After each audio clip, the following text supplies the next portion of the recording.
name is Leigh Flounders, and I'm proud to be a board member of New Zealand Tech, or NZ Tech, the New Zealand technology industry body, and also to be on the working group for FinTech New Zealand as well. I'm lucky enough to be able to engage with so many New Zealand startups and technology companies, from cybersecurity through to fraud reporting, and really much of my time is spent looking and working with businesses that are in that innovation space. So my perception of the New Zealand environment is that right now at this particular time, especially in the technology sector, we are going through some very, very special times where incubators, investors, and New Zealand startup scene are all coming together. And what you're seeing are businesses that are innovating in the technology sector. They are scaling and validating in the New Zealand market, but they are also attracting investment too. So when I look at the New Zealand business sector in a whole, and very much into the technology sector where I specialise, what we're seeing is the halcyon days, the perfect time where businesses are growing, they're scaling rapidly, and also launching out of New Zealand as well. So it's a great environment for businesses to succeed.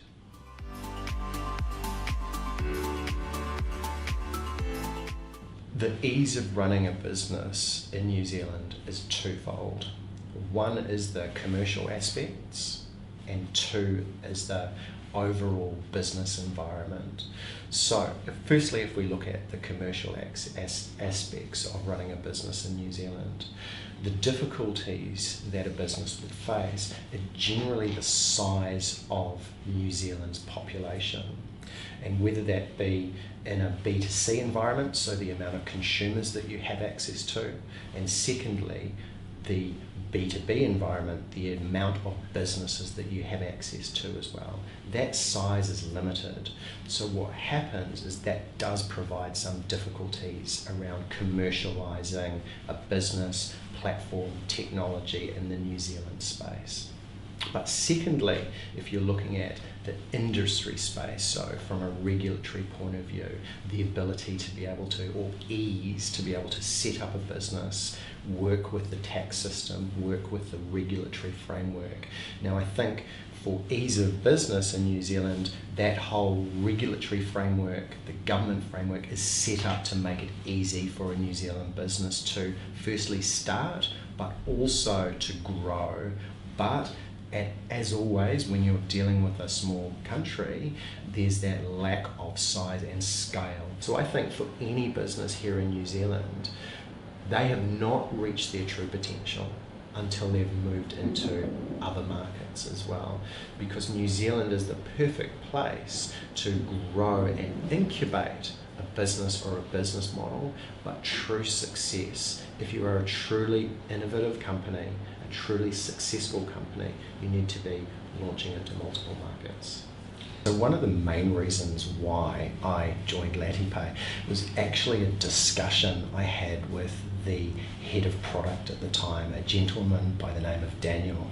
And what I saw was a vision of the ability to be able to bring Chinese technology and intelligence, but Western user experience and interface. So what got me really interested in was that discussion with Daniel, his vision around being able to capture Chinese intelligence and payments and then deliver it into the Western market. The reason that I left LatiPay really was an epiphany moment, that moment of clarity where you sit down and you reflect what you've achieved over a period of time.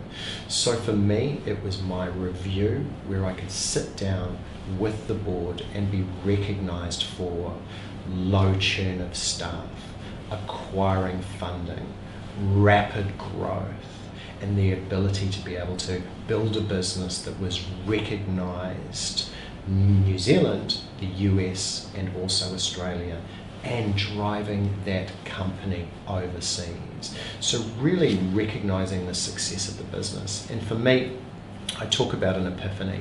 At that particular moment, it was for me to look inside and say, is now a good time to move on?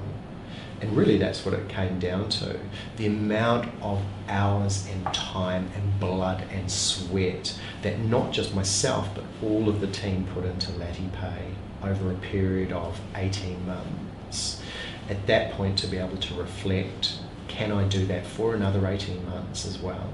Can a business succeed without its original chief executive? And absolutely that's the case. A leader is just one part of many moving parts of any complex organisation. And really for a business like LattyPay, the most critical part is actually the team, the staff, the people who are generating and moving the business to scale and velocity. The leader is just one part. Yes, every business needs a great and inspirational leader, but it is one part of so many moving parts.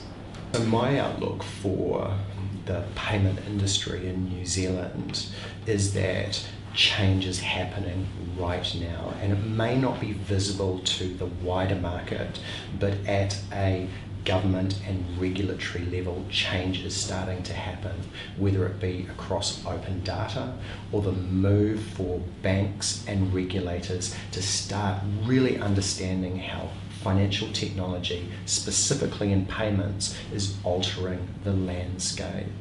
So my view is that we will see, as these changes are bubbling underneath the surface at the moment, in the next 1 to 2 years you will start seeing policy changes and regulatory changes. So if we look close to home, if we look in Australia and the recent mandate from the Reserve Bank of Australia for the main banks to start opening up their data, and most recently Macquarie Bank creating the first API for financial technology industry to be able to scrape and attract data from financial institutions, my view is that we'll see that in the future coming to New Zealand. And when I look at payments in its ecosphere, for a New Zealand business to be able to interact with merchants or businesses that are based in New Zealand, and to be able to operate with payers in China or anywhere in the world for that matter, there are two key parts that that business needs to do. One, it needs to adhere to the regulation of both of those countries, but secondly, it needs to have the technology to be able to handle the funds flow from those two countries as well. So you can make a pretty good assumption that any payments company in New Zealand that is transacting in that fashion is doing it within the regulatory requirements. So that's the first part. The second part of your question related to data protocol. Now, I can't speak for any particular business, but what I can say is that any business that holds client data, whether it be invoicing information, email information, personal or transactional information, that business has a responsibility to ensure that that data is handled in the highest capacity. So, firstly, within the law and the requirements. So, if we look at New Zealand, you have certain laws around how you can actually utilise individuals' emails. And in that particular instance, there are requirements for individuals to opt in. So if you look at a payments company, generally speaking, they will hold that data securely. They will hold that data for the primary reason of verifying the transaction and auditory requirements as well, not for other purposes.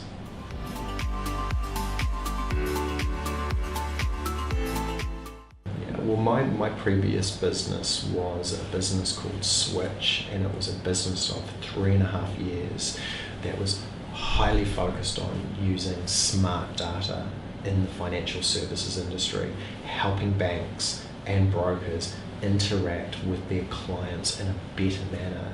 And for me, if I was looking to a new business, I would probably replicate what I did previously with Switch. So my passion is for data and the ability to be able to use smart technology to create a better user experience, better user interface for consumers and businesses.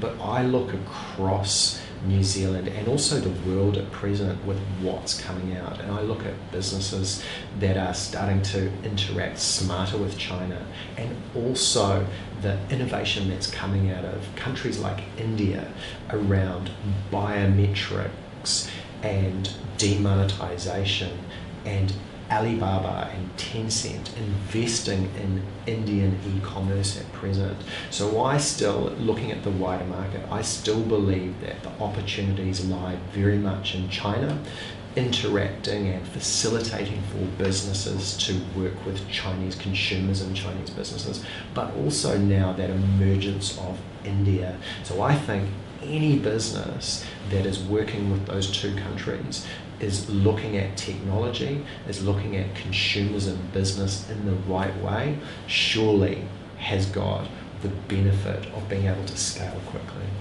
So my goals for the coming year is to really help New Zealand tech, and in particular FinTech New Zealand, start working at a industry and regulatory authority to start seeing banks and financial technology companies working in tandem here in New Zealand and Australia to a lesser degree.